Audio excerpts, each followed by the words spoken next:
Opo.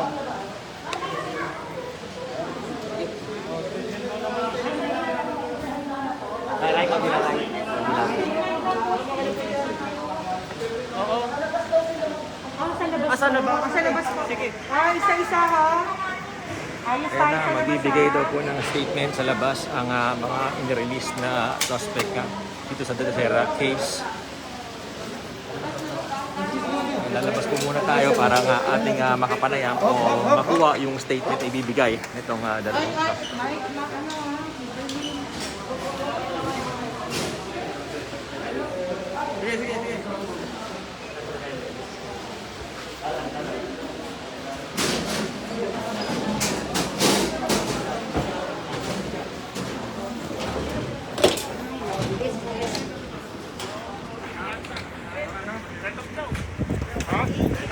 Makikita niyo po kanyang abogado at kasama nga nila si Claire de la Fuente na nagtungo dito sa Makati City Police Station para nga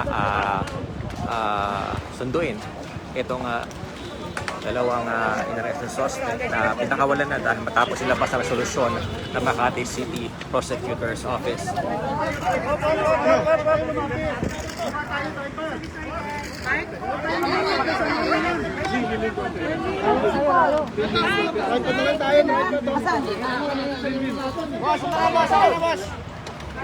Sana.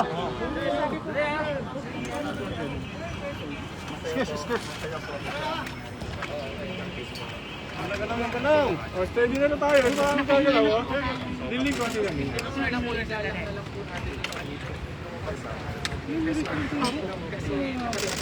So, ma-out naman kasi camera natin. Stay sa papaw. Ito lumapit. Ano pati po yung family nyo affected na po?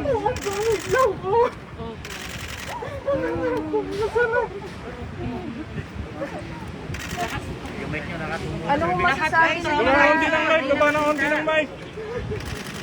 Medyo po, lahat po matindi na po pinagdadaan. Paano ko onti please?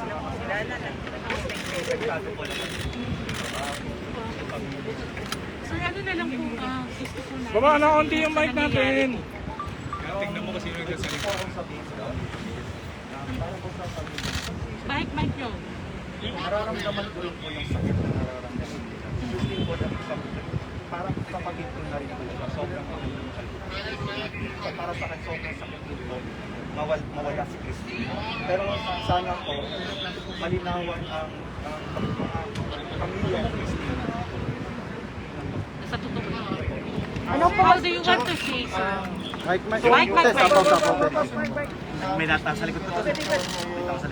Sana i-clear mo yung mind sa heart ng mom mo na mula kami kasalanan dito. Alam mo kung gaano ka namin kamahal.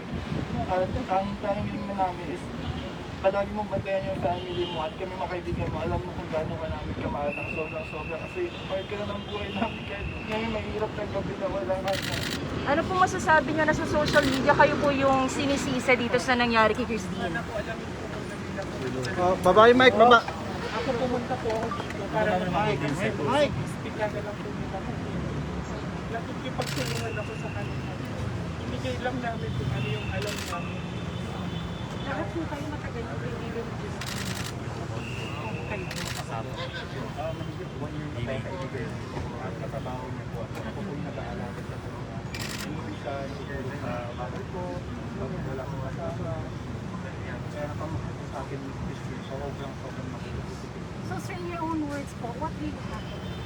Okay, this matter is the subject of a preliminary investigation. So, our clients will no longer provide other statements. Okay? Okay, Sige po, salamat po. thank Salamat you. po. Yung mga cellphone nila, nakuha na ba, attorney? Ha?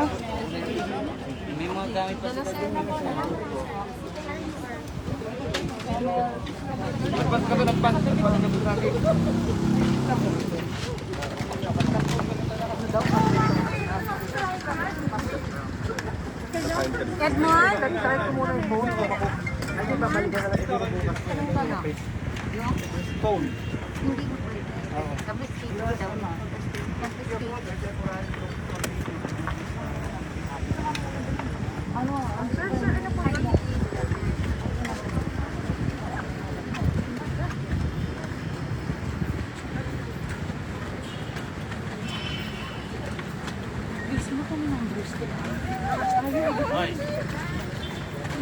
Sir, go!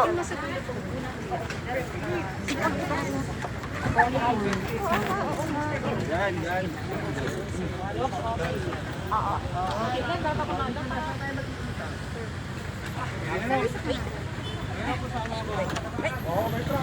May sakyan na.